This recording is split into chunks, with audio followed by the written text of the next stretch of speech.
우리 할렐루야 샬롬 다시 한번 축복이 두 배로 쏟아질 줄로 믿습니다. 우리 아픈 사무엘부터 눈 맞추면서 나라 하고 그 마음으로 기도하시면서 할렐루야 샬롬 시작. 할렐루야 샬롬 샬롬 샬롬 샬롬 샬롬. 하나님 사랑합니다. 여러분 주 안에서 사랑합니다.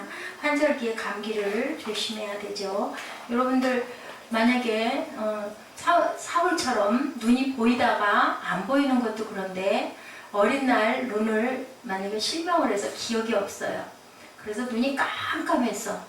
나이가 한 27, 30살쯤 돼가지고 눈을 수술을 했대요. 그래가지고 눈이 뚝 뜨이면 어떨까요? 어떨까요? 눈을 안 볼 때는 앞이 어떨까요?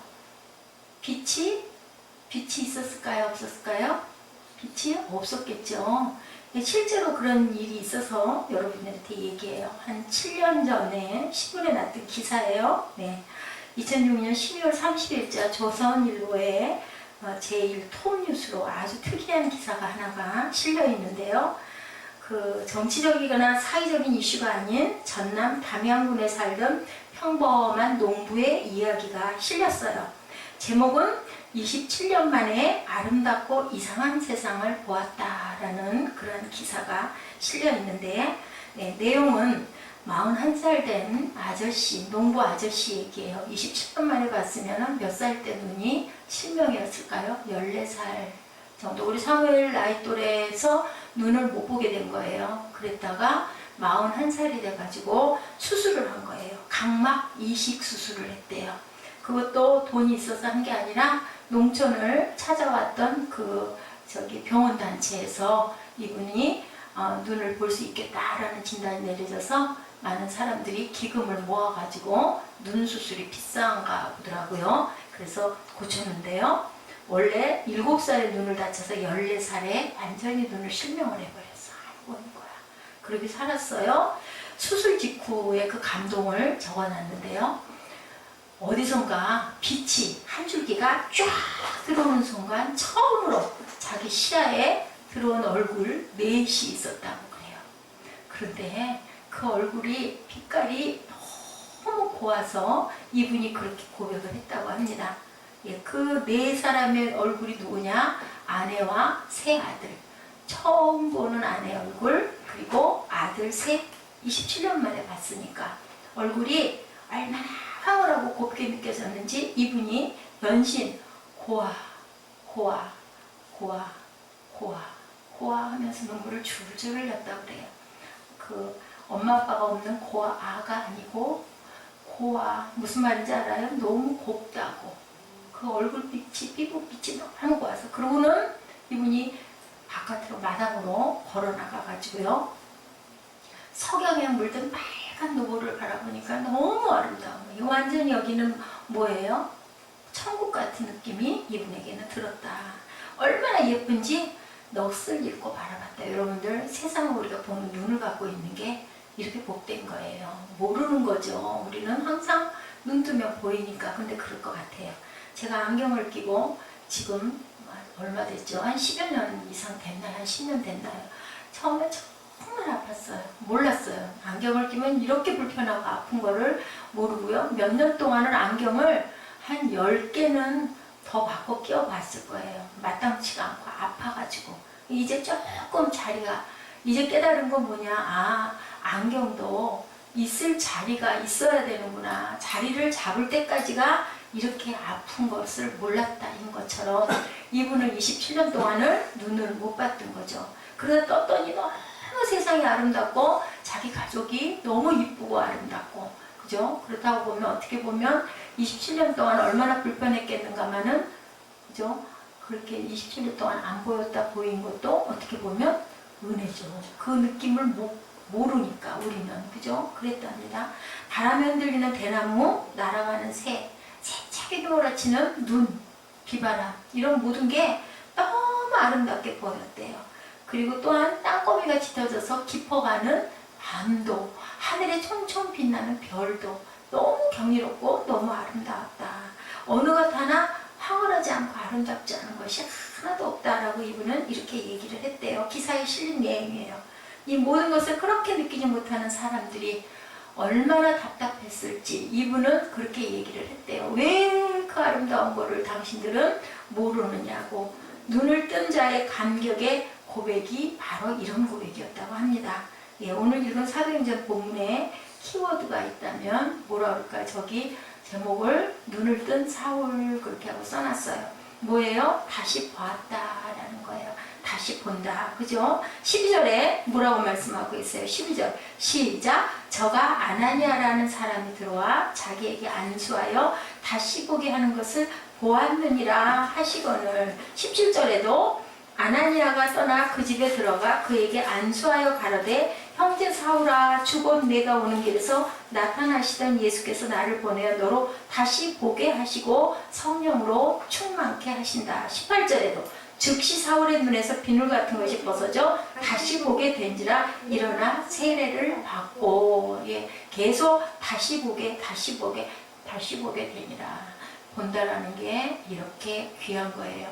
사무엘은 눈을 보호해야 될까요? 안 될까요? 눈을 정말 보호해야 돼요. 눈이 좋았던 눈이 뭐를 많이 보다 보면 책을 많이 가깝게 보거나 불빛이 어두운 데서 보거나 컴퓨터를 너무 많이 집중을 하거나 게임을 너무 많이 하거나 하면 눈이 급속도로 나빠져요. 목사님도 눈이 참 좋았는데 컴퓨터를 오래 많이 보다 보니까. 그렇다고 뭐 게임을 하고 만화를 봐서 그런 게 아니라 공부한다고 많이 들여다보니까 이렇게 눈이 어두워졌어요. 쉽게 빨리. 자, 심리학자들은요, 인간이 꼭 개안수술을 받지 않아도 신체적인 기적이 일어나지 않아도 어느 날 갑자기 우리의 마음의 눈이 열려 세상이 새롭게 보여지는 현상이 분명하게 있다라고 했어요. 맞아요. 여러분들 경험해 보셨어요? 저는 경험을 했어요. 성령을 받으면요, 세상이 얼마나 아름답게 보이는지 몰라요. 저는 어느 가을날 운전하라고 가는데 세상이 어찌 그렇게 아름답고 이쁜지요. 거의 한 1시간 정도 달려서 집에를 돌아오면서 정말 막 마음속으로 찬양을 그렇게 많이 불렀어요. 운전하고 돌아오면서.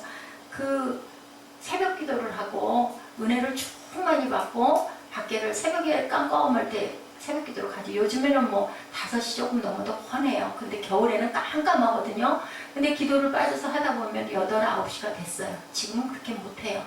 그 딱 밖에 나가면 걸어서 집에를 걸어 올라 들어갈 때 얼마나 이쁘고 아름다운지 몰라요. 그렇게 돼요. 이게 바로 그 현상이에요. 자, 이런 경험을 가리켜서 eye opening experience, 눈의 그 어떤 경험, 열리는 경험, 우리가 사는 세상 그리고 나의 삶의 장이 너무 어둡기만 하다고 느끼는 분들이 계시면 우리 눈이 열려 세상이 새롭게 보일 수 있는 이 기적을 여러분들이 체험해 보시기 바랍니다. 암담한 세상에서 우리가 다시 눈을 떠서 발견하고 경험해야 할 것이 있는데요. 인생의 진정한 주인을 발견한 순간, 예, 이분은 눈을 다쳐서 27년 동안 안 보다 보니 하나님의 그 경이로운 세상이 너무 아름답게 보인 거예요. 왜냐하면 감탄하지 않을 수가 없어요. 우주에 간 우주인들이 뭐라고 그런다고요? 우주에 가면 정말 창조주의 오묘한 솜씨를 경탄할 수밖에, 우연히 일어나는 일은 절대 아니라고 얘기를 한다고 그러죠. 그 과학자들은 우주에 가고 나면은 신을 찾는데요. 창조주를 찾는데요. 그래서 다 하나님을 찾고 믿을 수밖에 없대요. 신을 안 믿는 사람들도 모두 다. 과학의 마지막 끝은 결국은 신을 찾는다라고 얘기하죠. 과학의 마지막에 가서는 철학을 바라보고 들여다볼 수밖에 없다라고. 이제는 이제 정확하게 밝혀졌죠. 우리 진화론은 거짓말이다, 틀렸다라고 얘기가 과학적으로 밝혀졌습니다. 그러면 분명한 건 만든 분이 계시다라는 거예요. 창조주가. 많은 사람들이 내 자신이라고, 인생의 주인은 누구라고? 내 자신이라고. 여러분 내 자신이라고 생각하십니까? 아니요. 우리 손이 미치지 않는 것, 내 마음대로 되지 않는 것, 아무리 애를 써도 그걸 정복하지 못하는 게 분명히 있습니다. 내가 아무리 이뤘다고 해도 어느 한순간에 다 와그로 무너져 버릴 수밖에 없는 그러한 사건이 얼마나 많이 일어나는지 몰라요. 나는 내 운명의 주인이고 내 영혼의 선장이다 라고 얘기한 아주 멋진 말을 했죠. 예, 누구냐면 1903년에 세상을 떠난 윌리엄 어네스트 헨리라는 영국 시인이 저널리스트이고 철학자가 한 말이에요. 뭐라고요? 나는 내 운명의 주인이고 내 영혼의 선장이다. I am the master of my fate and I am the captain of my soul. 이렇게 이 말이 아주 유명했다고요. 멋있는 말인데 이것은 뭐예요? 반기독교적 발언이다. 그죠? 내 영혼의 선장이고 나는 내 운명의 주인이라고. 그럴까요? 과연? 글쎄요. 아주 그 용기 있게 씩씩하게 세상을 헤치고 나가는 사람들은 운명이라는 건 없다. 내가 개척하는 거다. 인 건데요. 글쎄요. 그럴까요? 예, 하나님이 허락하시지 않으면 있을 수 없는 일인데 우리가 왜 예수를 믿을까요? 내 인생의 주인일 수 없다는 발견 때문에. 내가 내 인생의 주인이라고 생각한다면 예수 믿을 필요가 없어요. 예수를 왜 믿어요? 내가 주인인데, 내가 다 할 수 있는데, 뭐든지 원하는 거 이룰 수 있는데 그렇지가 못하기 때문에 우리 안에 하나님께서 하나님을 창조주를 기억하고 창조주를 찾는 그런 마음을 신성을 주셨기 때문에 우리들이 뭔가가 잘 이루어지지 않을 때 예수 안 믿는 사람도 어때요? 마음으로 기도한다고 그러지. 요즘에 불교 신자들도 다 그 소리 해요. 제가 아는 분 한 분도 기도할 뿐이죠. 얘기해요. 그분 불교예요. 근데 그저 우리는 우리 마음대로 되는 게 없어. 나이가 드시면 다 그 소리를 해요. 기도할 뿐이라고 그렇게 얘기를 합니다. 안 되니까. 내 마음대로 안 되니까. 그리고 죽으면 끝이다 라고 하면 얼마나 죽음이 무서울까. 저는 그 생각을 늘 합니다. 요즘 우리가 많이 부르는, 아까도 불렀죠? 내가 주인 삼은 내 모든 것들을 내려놓고 어떻게 한다고요? 내 사랑했던 모든 것 내려놓고 주님만 사랑해. 왜? 내 마음대로 안 되니까. 우리는 사랑을 갈구할 수밖에 없는 사람들인데 사람을 믿는 게 참 어리석어요. 예, 둘이 사랑을 해서 우리 평생 이렇게 사랑하면서 갑시다 했던 사람도 어떤 상황이 생기면, 그죠? 뒤돌아가고 내게 자꾸 불이익이 돌아오게 되면은 마음이 식어지고 결국은 우리는 의지할 곳이 세상에 누구도 의지할 수가 없다라는 얘기를, 의지를 하지 말라는 얘기를 하는데요. 저는 꼭 그렇게 생각하지는 않습니다. 세상에 살아가면서 우리는 함께 의지하면서 선을 이루고 살아가야 되는 게 맞아요. 근데 믿지 말아야 되겠죠. 하나님보다 믿어서는 안 되겠죠. 창조주 하나님이 위에 계시고 하나님이 허락한 인연들을 서로 힘을 합해서 너희들은 선을 이루고 하나가 돼서 가라고 말씀하셨죠. 특히 누구에게? 부부에게. 그죠? 너희들은 하나가 되라. 누구처럼? 하나님이 주님을 사랑한 것처럼, 주님이 교회를 사랑한 것처럼 부부 너희들은 서로 복종하라. 또한 그리스도가 몸된 성령을 사랑하는 것처럼 아내를 사랑하라. 아내를 사랑하는 거 누구를 사랑하는 거다? 자기 자신을 사랑하는 거라고 얘기해요.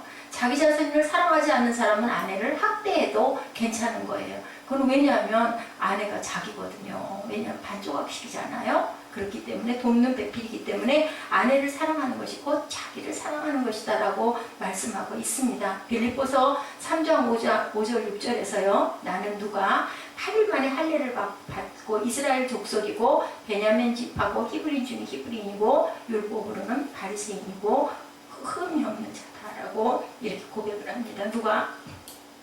사울이 그렇게 얘기를 하죠. 그런데 이렇게 대단한 사람이 어때요? 자기 신념을 믿을 만한 사람이었고 자기 철학에 뚜렷했던 사람이었고 그리고 누구보다도 하나님께 열심히 있는 사람은 저는 사울을 이해해요. 근데 어느 날인가 하나님의 아들이래요. 누군가가 나타났는데 그냥 그저 시골, 그죠? 시골에 있던 갈릴리 시골 어촌에 있던 허름하게 생긴 청년이잖아요. 나이가 든 사람도 아니고 나이 30살 조금 넘은 그런 젊은이가 하나님의 아들이래요. 내가 네 죄를 사해 주겠대요.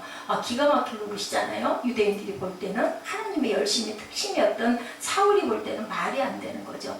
잡으러 다니죠. 예수 믿는다고 그러고 예수 믿는 사람들은 전부 다 이단인 거예요. 그때 생각할 때는 무슨 하나님의 아들이에요. 우리가 지금 그런 사람들 많잖아요. 내가 뭐 성령 하나님이다. 내가 하나님 어머니다. 뭐 이런 사람들이 있어요. 이단인 사람들. 그런 사람도 우리가 이단이라고 얘기하듯이 그 시절에도 그랬을 것 같아. 그랬는데 그만 어디서 만나요? 다메섹으로 그 예수 믿는다는 사람들 잡으러 가다 말고 빛 가운데서 너 자빠져 버리죠. 엎어져 버리죠. 밝은 빛이 광선이 확 나타나니까 뭐라고 고백해요? 주여 뉘시오니까 나도 모르게 그냥 주여 소리가 나오는 거죠. 그 순간 여러분들이 경험하지 않으면 모르는 그 순간이에요. 성령께서 역사하실 때는요, 입에서 튀어나올 수밖에 없어요. 뉘시오니까 주여 하고 부를 수밖에 없게 돼요. 그죠? 그 누가 그랬어요? 또 이사야가 그랬죠. 나는 이제 죽게 됐다라고 하죠. 주의 임재를 느끼면. 여러분들 꼭 사모하시기 바랍니다. 분명한 것은 계셔요. 성령이 분명히 계십니다. 그 입술에서 나온 물음, 사명적 9장 5절이죠. 주여 뉘시오니까 라고 고백할 수밖에 없습니다. 그랬더니 예수님이 뭐라고 그러세요? 나는 네가 핍박하는 예수라. 왜냐하면 이렇게 하지 않으면은 이 사울은 절대로 깨질 사람이 아니에요. 너무 하나님을 사랑하는 그 열심히 특심이었던 사람이고, 아주 이렇게 자기의 주관이 뚜렷하고 공부도 많이 했고 가문도 좋고 지금으로 보면 박사학위 정도 몇 개를 딴 아주 핏줄도 대단한, 아주 우리나라에서 얘기하면은 그 진골 성골 그러죠. 양반의 아주 핵심인 그런 사람이었기 때문에 네가 핍박하는 예수라, 예, 이렇게 얘기를 합니다. 그러자 그냥 엎드려졌다 일어나면서 눈앞에 아무것도 안 보인 거죠. 그게 아마도 하나님의 그 강렬한 빛을, 우리가 아주 강한 빛을 보면 눈을 실명한다고 그러잖아요. 그래서 그 용접공들이 파랗게 쏘이는 프로판가스라고 그러나요? 그거 보지 말라고 그래요. 저는 어렸을 때 많이 그랬어요. 그거 보면 눈 다친다고. 이랬던 거에 말할 수도 없는 수천 배의 빛이었겠죠. 강한 빛. 그래서 하나님을 보면 죽는다고 그래요. 하나님을 보면. 그래서 내가 죽게 되었나이다. 구약에도 보면 많이 얘기할 때 하나님이 너 죽지 않아. 걱정하지 마라. 너는 죽지 않는다라고 얘기들을 많이 하십니다. 예, 기독교에서는 뭐라고 그래요? 이것이 바로 인생의 주인을 한 눈이 열린 회심의 체험이다. 지금 여러분에게도 그 회심의 체험이 있으실 줄로 믿습니다. 예, 또 강하게 약하게 다들 이 자리에 앉아 계신 분들은 하나님이 계심을 믿는 분들이에요.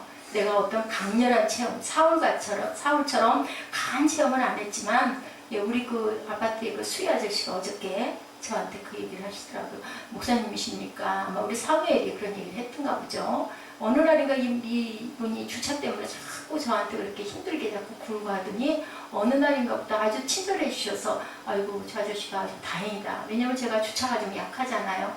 빨듯이 된다고 되나도 자꾸 바퀴가 옆으로 돌아가고 이런 부분이 있다 보니까 조금 삐뚤어지고 그러다 보니까 그거 가지고 좀 시비를 해서 제가 힘이 들었는데, 어저께 자기는 10년 동안 8년 동안 명성교회를 다녔노라고. 참 유명한 교회 다니면 막 괜히 어깨가 으쓱해지는 거예요. 그 말씀이 김사만 목사님 말씀이 너무 좋고, 거기는 가면은 감히 우리는 발 디딜 자리도 없을 만큼 그 교회를 가면 그렇고, 아마 그 지성소 성전이 어디 있나 보죠, 여기 근처에. 그래서 거기를 위성으로 받고 있는데 수의를 하다 보니까 늦잠을 자서 주의를 빠질 때가 많은데 그렇게 말씀이 은혜를 받으신 분이에요. 본인이 옛날에는 사진관을 했었고, 자기는 예수 믿은 지가 얼마 안 되는데 자기 안사람이 그렇게 예수를 믿고, 자기 온 집안에서 자기네 집밖에 예수 믿는 사람이 없다고. 그래서 제가 열심히, 어머니가 아직 예수를 안 믿으신데 연세가 많으시다고 그래서 열심히 어머니 먼저 돌아가시기 전에 꼭 구원하시라고 제가 얘기를 했어요.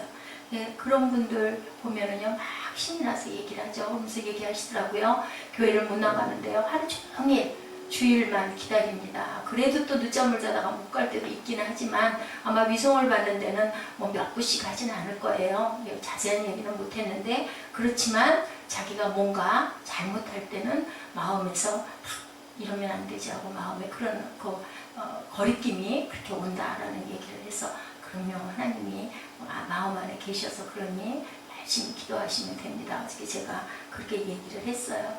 이렇게 은혜 받은 사람 얼굴빛이 참 깨끗하고 고우신 분이에요. 사진관을 하셨다 그래서 이분이 옛날에 직업이 그렇다 보니까 실내에서 많이 계셨고 그러다 보니까 좀 깔끔하시고 연세가 드셨지만 그렇구나, 이런 것처럼 우리의 눈에 비늘이 벗겨지면, 어떤 비늘? 세상 비늘이 벗겨지면 우리가 하나님을 사랑하는 마음으로 세상이 곱게 보여요. 너무 나이가 들어갈수록 세상에 얼마나 감사한지 몰라요. 저는 늘 그 생각을 해요.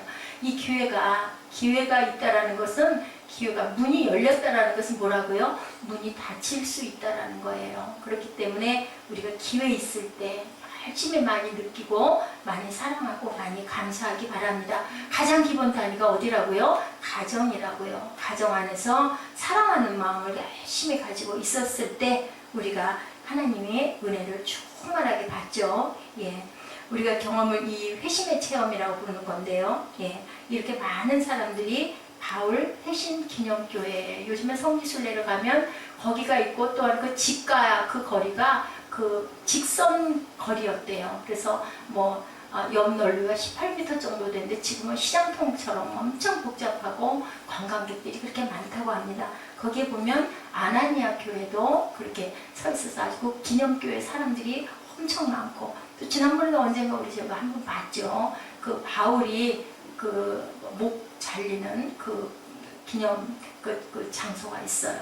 그 장소에 돌 비석을 돌 이런 기둥을 세워놓고 거기다가 딱 이 목을 대고 그래서 푹 잘려서 돌아가게 하는 어떤 그런 그 자리도 그렇게 나와 있고, 그래서 그 성지순례들을 요즘에는 왜 그 생활이 넉넉하니까 전 같으면 가기가 굉장히 힘들었는데 요즘에는 많이들 가세요. 성지순례 비용도 많이 싸졌다고 제가 들었어요. 여러분들 꼭 계획을 잡으셔가지고 한번 우리 같이 성지순례를 또 한번 가보시는 것도 참 좋을 것 같아요. 거기 가신 분들이 그 바울이 앉아서 그 감옥 거기 기념물을 딱 만들어 놓은 데도 가보면요, 그냥 뭐라고 형언할 수 없는 감동에 그렇게 밀려와서 눈물이 쏟아진대요. 가서 앉기가 바쁘게 그런 마음이 온다고. 왜 그럴까요? 성령이 계시기 때문에 그래요. 그래서 우리가 많은 책을 읽는 것보다는 눈으로 한번 직접 가서 발을 디뎌보는 게 얼마나 감동인지 다들 그 얘기들을 하시더라고요. 이렇게 우리가 감격스러운 주님을 만났다는 그 사실 하나만으로도 그 자리, 담에색 선상 그런 기념교회가 있는 그런 자리, 주님을 만났다는 그 자리이기 때문에 그렇게 감동이 오는 게 왜 그럴까요? 하나님이 우리 안에 계시기 때문에, 성령이. 또한 인생의 진정한 미션을 발견하는 일이다 라고 얘기합니다. 인생이 흑암인 이유가 인생의 미션을 모르기 때문인 거예요. 흑암인 것이 인생의 미션을 모르기 때문에. 자, 우리가 무엇을 위해서 사는지 모를 때 인생은 방황할 수밖에 없어요. 아무리 돈이 많아도. 글쎄요, 지금 소원에는 그렇죠. 돈이 좀 있었으면 이것도 해결해버리고 저것도 해결해버리고 얼마나 편할까. 내가 갖고 싶은 거 이것도 좀 사고, 교회도 좀 뭐 첫 번째 소원이 그거죠. 교회도 좀 넓히고 그렇게 해서 하면은 얼마나 좋을까 생각을 하지만, 그때가 되면 또 어때요? 그때대로 또 염려와 근심과 불안과 갈등과 이런 것들이 많이 있죠. 저게 그 무슨 기념이라고 그랬더라, 그죠? 담에색 교회 부활절, 그죠? 하얀 저 뒤에 이렇게 천을 두른 게 부활절 기념을 하는 그런 시기였다라고 얘기를 하더라고요. 이렇게 사울을 VIP로 만나기로 예정된 사람 기다리고 있었던 그 사람이 누구라고 저기서 보이시죠? 저렇게 사진들이 저렇게 있고, 그 바울 기념 그 성전이죠? 저기가 저런 식으로 되어 있다가 합니다. 그 자리에서 사진을 찍은 저런 모습들이 나와 있죠. VIP가 누구였어요? 아나니아가. 아나니아가 기다리고 있었던 게 누구? 사울을 기다리고 있었고, 사울은 기도하면서 아나니아를 봤다. 성경에 말씀하고 계시죠. 거기를 가서 그를 안수해줘라. 안수하면서 얘기하죠. 형제여, 눈을 뜨셔 하고 했더니 딱 눈에서 비늘 같은 게 벗겨지면서 보였고, 바울 기념교회를 이렇게 멋있게 해서 다시 요 즈음에 단장을 해서 아주 멋지게 지어놨다고 그래요. 여기 저는 저 모습들 또 요즘에 블로그에 올려놓은 그러한 그 교회들을 이렇게 쭉 보면서 결코 그 순교가 헛되지 않았구나. 그 밑에는 그 바울의 무덤이 있고 그 위에다가 성전을 멋지게 그렇게 세웠잖아요. 다들 그 부분들을 기억을 하고 감사하고, 11절에 주께서 이르시되 일어나 직가라는 거리로 가서 유다의 집에서 5사람 사울을 찾아라. 거기서 기도하는 중이다 라고 얘기합니다. 12절에 사울은 이 집에 주의 명을 받고 도착한 아나니아의 안수를 받고 눈을 떠 주께서 보게 하시는 것을 보았다 라고 이렇게 기록이 되어 있어요. 직가는 바울 당시 동서를 가로지르는 1600m의 고든 길, 그래 직가예요. 직가. 그런데 지금은 아주 시장통처럼 복잡한 미로가 되었다. 왜 많은 사람들이 그 자리를 가는 거죠. 신약의 많은 책들이 거의 바울, 특히나 제가 알겠는 거는 감옥 안에서 그 감동으로 에필볼먼 그 서신서를 썼죠. 그것을 쓸 정도로 본인 걱정은 하지 않고, 감옥이 뭐 편했고 좋았겠습니까? 그런데도 그 교회들에게 자기가 그런 얘기를 해요. 뭐 하라고 그래요? 찬송할지어다, 찬양할지어다, 감사할지어다, 기뻐할지어다. 그 얘기를 어디서? 감옥에서 해요. 왜냐하면 감옥도 상관없을 만큼의, 어느 장소도 상관없을 만큼의 은혜를 받았기 때문에. 제가 철로역정 말씀드렸었죠. 저희가 주일날 또 그 부분에 대해서 얘기를 나눌 건데요. 그분도 뭐 하다가 설교하다가 붙잡혀 가가지고 12년형을 받았어요. 무기징역을 받았다가 그나마 감해진 게 12년형이었어요. 근데도 이 사람은 거기에서, 그때는 책이 그렇게 귀했다고 합니다. 그 책 2권을 들여주고, 2권이 뭐냐면 하나는 성경, 하나는 어떤 그 서적이었다고 그래요. 제가 그 제목이 생각이 안 나는데, 그 책을 그 감옥에서 할 일이 없잖아요. 보고 또 보고, 성경도 보고, 무슨 영성 그 책이었다고 그래요. 그걸 보고 또 보고 하다가 어느 순간 그 자기의 그 하나님이 깨닫게 해주신 그 진리의 말씀을 가지고 글을 썼는데, 이 철로역정의 저자인 존 버녀는요, 초등학교도 졸업을 못했어요. 그리고 가정환경이 너무 가난했어요. 그랬던 사람이 이런 기가 막힌, 뭐 다음에 성경 다음에 가장 많이 읽히는 베스트셀러를 지어서 작가들이 그렇게 얘기를 했다고 합니다. 이것은 하나님이 주신 말씀이지, 이거는 이 사람의 필체로 이런 글을 쓸 수 있는 사람이 아니다. 그게 바로 뭘까요? 그게 기적이잖아요. 내가 공부하고 배워서 한 거는 지식적으로 한 거지만, 전혀 그런 기반이 없는 사람이 이렇게 기가 막히게, 그것도 뭐 무슨 자료가 있었겠습니까? 감옥 안에서 뭘 갖고 썼겠습니까? 성경 한 권 가지고, 본 거랑은 떼랑 그 책 한 권인데요. 그거 보고 그렇게 쓴 거예요. 그리고 이 사람이 원래 결혼할 때 아내가 책을 한 권 듣고 들고 왔어요. 그때는 그렇게 책이 귀했다고 합니다. 그 책을 보고 또 보고 하다가 은혜를 받아가지고 예수를 믿게 되고, 막 그러다 보니까 증거하고 싶고 전하고 싶어 죽겠는 거예요. 근데 그 시절에는요, 영국은 특히나 그 허락을 받지 않으면 설교를 할 수가 없어요. 지금처럼 뭐 신학을 나와야 뭐 전도사가 되고 목사가 되는 단계가 있듯이, 아마 그때 그 당시에는 더 그런 게 심했던가 보죠. 뭐 감옥까지 보내지는 않잖아요. 우리는 지금 평신도들이 얼마든지 자기의 그 간증을 얘기할 수도 있고 설교를 할 수도 있어요. 허락을 받으면, 뭐 그게 이단스럽지 않으면, 성경에 근거한 거면 상관이 없거든요. 근데 그때는 그런 사람이 아니면 법적으로 제재를 받았는데, 너무 기뻐가지고 그걸 전하다 보니까 붙들려 들어가가지고 결국은 그거 얼마나 불행해요. 이게 바로 뭐예요? 환난 날의 감사인 거죠. 감사하다 보니까 상관이 없는 거예요. 감옥이 됐든 어디가 됐든. 바울도 마찬가지요. 감옥이 됐는데도 갇혀가지고도 어땠어요? 사람 만날 사람 다 만나고, 글 쓸 거 다 쓰고, 오히려 연금 상태에 있으면서. 이 철로역정의 존 버녀도 기가 막힌 그런 대작을 써낼 수 있었던 거, 그게 뭐예요? 세상이 감당하지 못할 은혜를 받으면 어떤 상황에도 우리가 뚫고 나갈 수 있다. 하나님은 이럴 때 정말 우리에게 힘을 주시는 분이세요. 우리 김종훈 경제 무슨 자격증 시험인지, 나는 오늘 이제 기도 제목에서 내가 봤는데요. 하나님을 의지하세요. 내가 열심히 공부해야 되고 열심히 내 실력을 기본을 갖춰야 되지만, 나머지 부분은 하나님을 의지하셔서 마음으로 기도하시고 시험을 보시면 분명히 좋은 결과가 일어날 줄로 믿습니다. 이게 바로 하나님을 의지하고 사는 거예요.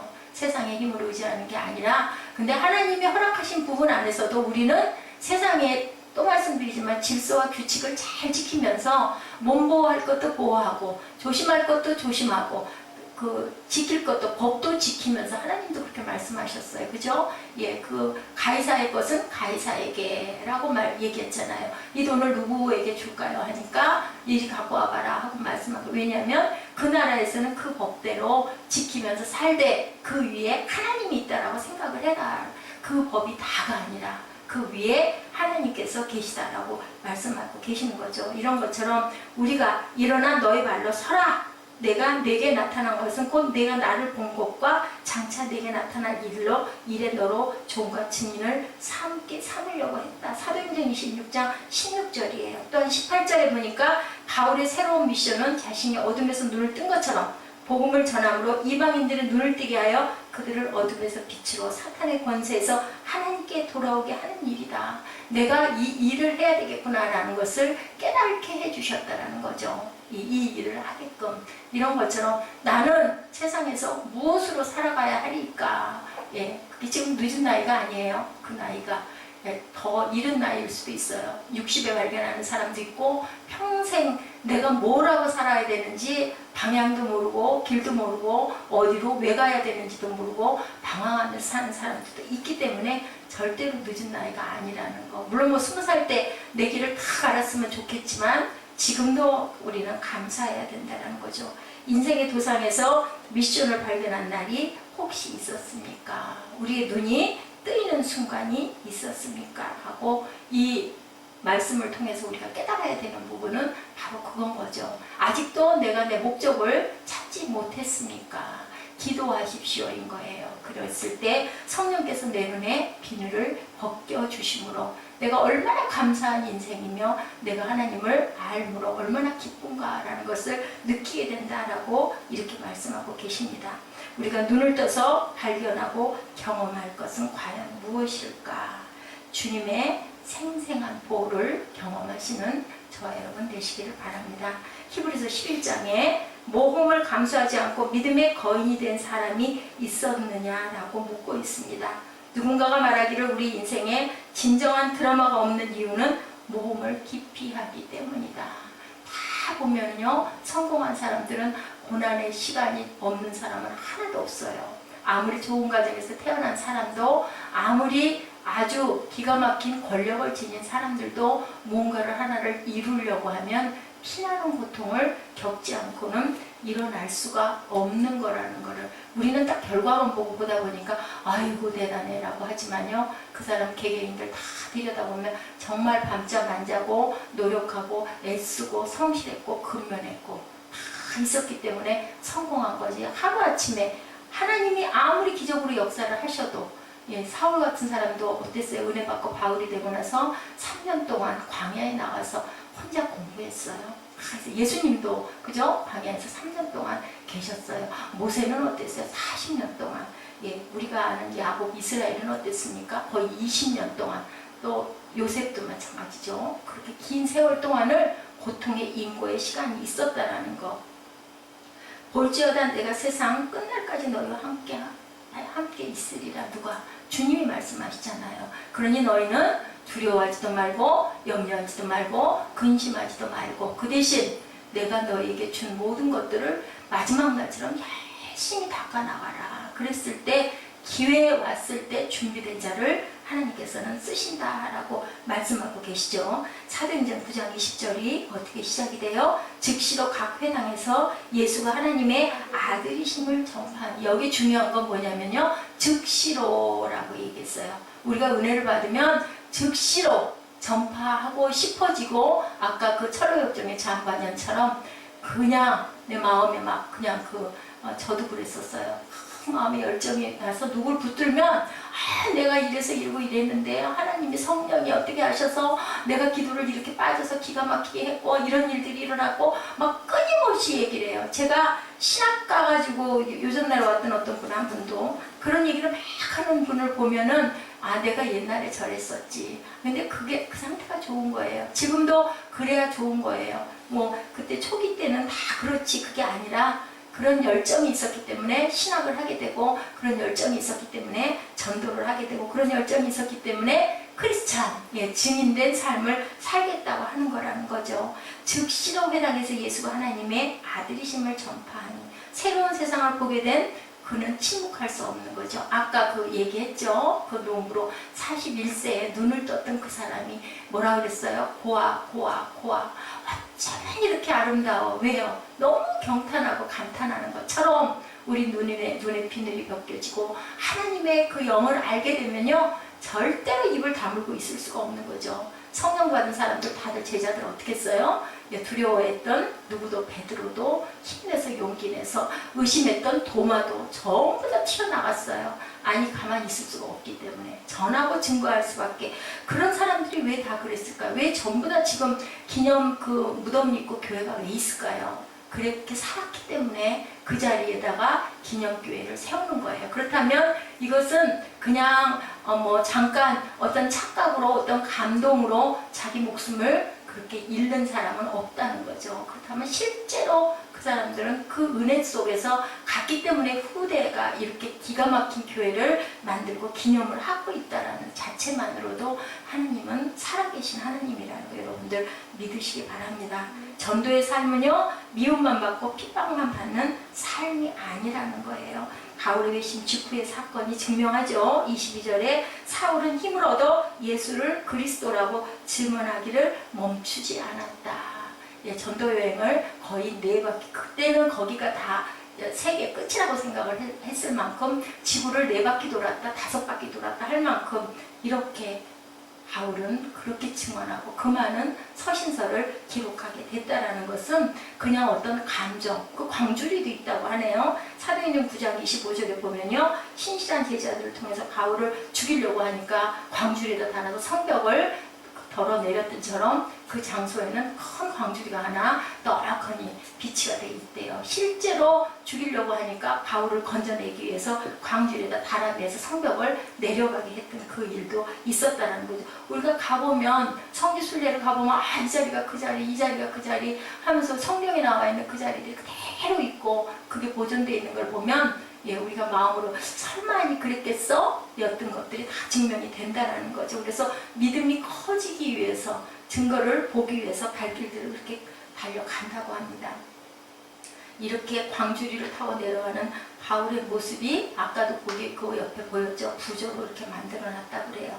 우리가 완수해야 할 미션, 그가 완수해야 할 미션 있었기 때문에 살려놓은 거예요. 광주리에다 사울을 담아서. 우리가 해야 할 일이 있기 때문에 특히나 이한나 같은 경우는 그럽니다. 오늘도 제가 참 마음이 안 좋았던 하루이기도 했는데요. 이제는 내가 할 수 있는 것은 아무것도 없다.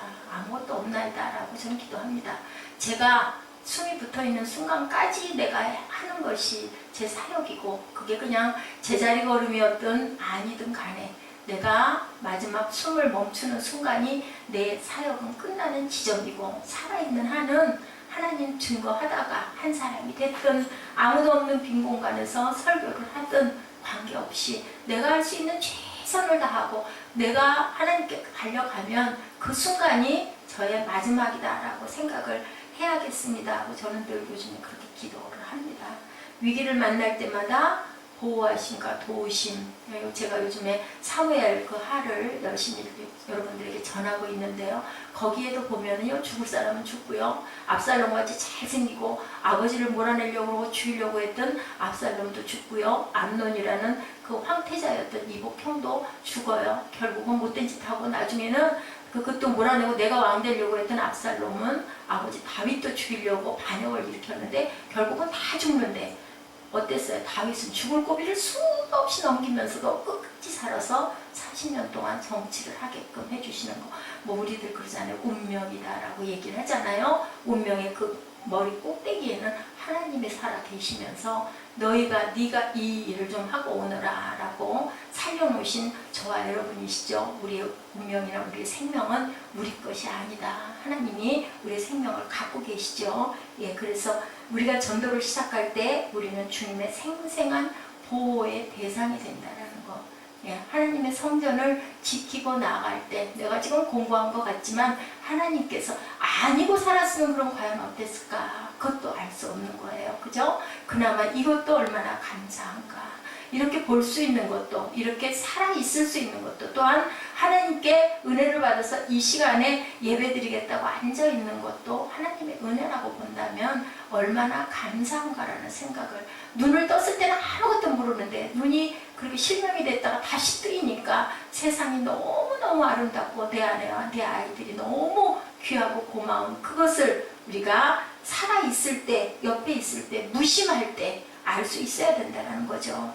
우리가 바울이 될 수는 없을지 모르지만 바울을 축복하고 안수하는 아나니아처럼, 그죠? 우리가 VIP들을 맞이할 수 있다. 그건 뭐 대단한 꼭 사울이 아니어도 상관없어요. 그죠? 작은 아이 하나여도 상관이 없고, 또 믿음이 약한 내 남편이어도 내 아내여도 왜냐하면 그 사람이 내 자신이잖아요. 내 몸이잖아요. 그 마음을 가지고 사는 게 복된 인생이에요. 뭐 멋지고 뭐 대단한 능력이 있고 돈이 많고 아니면 뭐 미모를 가져서 미스 코리아고 미스 월드고 마음 다 상관없는 거죠. 너와 내가 둘이 딱 손맞잡고 마음 맞출 수 있고 세상에서 없는 기쁨이에요. 그것은 저도 경험을 해봐서 압니다. 거기에서 벗겨져 나가는 순간 뭐가 들어와요? 욕심이 들어오는 순간 불행의 시작이라는 거. 내가 가진 것에 자족하면서, 그죠? 내가 내 생명을 상대방에게 주고, 줌으로 인해서 또 어때? 나도 받는 게 얼마나 많습니까? 그러면서 내 주변을 밝히는 거. 작은 불이 정전됐을 때 탁 하나 라이터 불 아니면 핸드폰 불만 봐도 얼마나 밝아집니까? 몰랐었는데, 전혀 상관없었는데, 이런 것처럼 하나님께 감사하는 여러분들. 바울은 아나니아의 VIP였어요. 그죠? 우리가 복음을 전하여 주님 앞으로 인도한 사람들이 예수를 만나는 순간 VIP가 되는 거예요. 그 사람 하나를 내가 내 평생에 내 아내를, 내 남편을, 내 어머니를, 내 아버지를, 아니면 내 조카를, 내 동생을, 아니면 내 이웃 누군가 하나를 이래도 뭐 많은 사람들, 수백 명 전도하는 사람도 있고 대단한 선교를 하는 사람도 있지만 뭐 저희들은 다 각각 그릇들이 다르잖아요. 하나님을 만났다는 거 감사하고, 또한 다들 예수 믿고 수십 년이 돼도요, 누가 이렇게 하나님께 영광 돌리겠다고 앞에 나와가지고 마음껏 마이크 대고 찬양할 수 있는 그 은혜, 얼마나 귀한 은혜입니까? 하나님과 내가 직접 하나님 제가 여기 있습니다 할 수 있는 거, 많은 회중 가운데서 찬양하는 것도 물론 본인 나름으로 그게 감동이겠지만 아무나 그럴 수 있는 거 아니거든요. 그걸 생각할 때 우리가 우리 성전 주시는 하나님이 얼마나 감사한지, 이거는 뭐 일부러 만들어서 우리 이러니까 이거 뭐죠? 오늘 제가 뭐라 그래요? 법인 그거를 은행에 가서 했는데 거기에는 그거 쓰는 게 그렇게 나와 있어요. 무슨 사업장 뭐 이런 식으로 뭐 하여튼 용어가 좀 다르더라고요. 그래서 참 그게 좀 마음이 좀 꺼리끼었고, 그걸 하면서도 막 마음에 이거 하나를 내가 또 어떻게 외워야 되고, 또 가가지고 PC에다 또 담아서 이걸 또 이게 범용 개인이 아니라 이제 또 단체 이거를 또 해야 된다는데, 지난번에 너무 고생했거든요. 안 돼가지고 여러 번은. 근데 오늘은 너무 긴장을 하고 들어갔는데 그래도 아예 안 돼서 자신이 없어서 상담원한테 전화 걸어가지고 보면서 했어요. 그래서 한 번에 그걸 다 해서 개인하고 이제는 법인하고 두 개의 공인인증 그거를 만들어 놨는데, 그러면서도 한편으로는 마음에요, 믿음이 약하다 보니까 그런 생각이 들더라고요.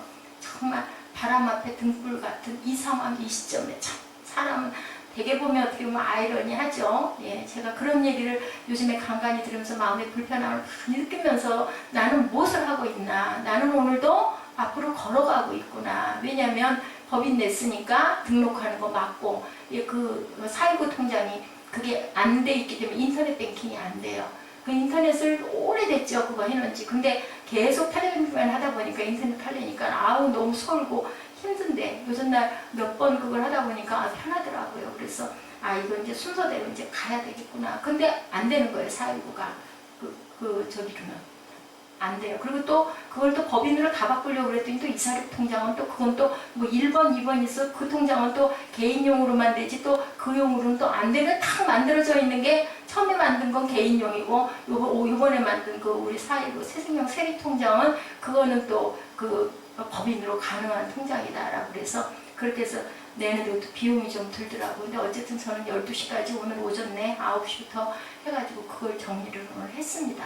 한편으로 마음 안으로는 내가 이렇게 해가지고 과연 이런 마음 들죠. 솔직히 말해서. 그렇지만 나는 오늘 그 얘기 있죠.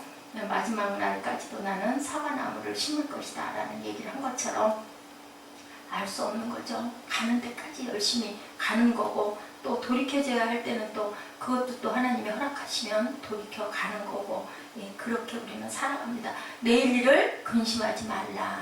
하나님이 하신다고 그러시죠. 하나님 손에다 내려놓고, 여러분들 하나님의 은혜가 너무 감사하고, 내가 요만큼이라도 하나님을 알게 된 게 너무 감사합니다.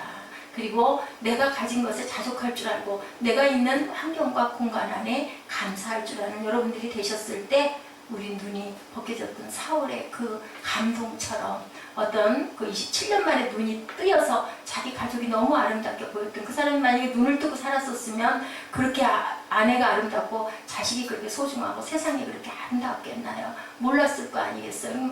27년 동안 고통받은 거 그거 배로 어쩌면은 어떤 거 선택하시겠습니까? 하면은 아마 글쎄요 그분은 그 27년 동안 너무 힘들고 고통스러웠지만 그 감격과 그 감동으로 남은 세월을 살지 않을까. 글쎄 알 수 없죠. 그분만 알 수 있는 건데 이런 것처럼 우리가 세상에 있는 사람이었으면 사울이 되지 못하고 하나님을 몰랐을 건데 우리가 하나님을 아는 이 환경에 이 교회를 하나님이 주셔서 우리가 이렇게 열심히 때로는 지쳐서 때로는 힘들어서 때로는 좀 쉬었으면 이런 마음이 있어도 아유 내가 안 가면 누가 예배 드리겠어 라는 마음으로 달려올 수 있는 이 환경 주심도 거기에서 또한 하나님이 주시는 은혜와 각별함이 지금은 잘 모르지만 그죠? 세월이 흐른 먼 훗날 정도 되면은 몇 년 후쯤 되면 그때 이래서 너무 감사하다 이런 마음의 감동과 고백이 있으신 여러분들이 되시기를 주님의 이름으로 축복합니다. 기도하시겠습니다. 하나님 감사합니다. 아버지 눈이 뜨였던 사울처럼 우리의 삶이 우물가의 여인이 나는 세상에 헛된 것들을 구했는데 이제는 주님의 말씀 주님의 샘에 와서 내 생수를 마시라고 하신 하나님의 음성을 들어서 기쁘고 하나님의 세상을 바라봐서 기뻤던 아버지 우리 믿음의 선진들처럼 우리의 눈이 비늘이 벗겨지고 우리 가슴이 열리고 하나님을 알아 기뻐하며 감사하며 내 삶의 공고함도 넘어설 수 있는 어느 장소 어느 곳에서나 내가 용기 있게 달려나가는 우리 모두가 되도록 주님 은총 나려 주옵시고 그것을 하실 수 있는 분은 성령 하나님밖에 안 계시다라는 고백을 우리가 하며 마음껏 찬양하고 예배하고 감사하는 그런 삶 속에서 진정으로 천국을 이루고 나가며 이웃에게 빛을 끼칠 수 있는 저희 모두가 되도록 주님 역사하여 주시옵소서. 감사드렸고 예수 그리스도의 이름으로 감사하며 기도드렸습니다. 아멘. 나오셔서 우리 결단 찬양하고 사도 축도로 예배를 마치도록 하십니다. 우물가의 여인처럼 난 구했네. 어떤 것들을 여러분들 구하셨습니까?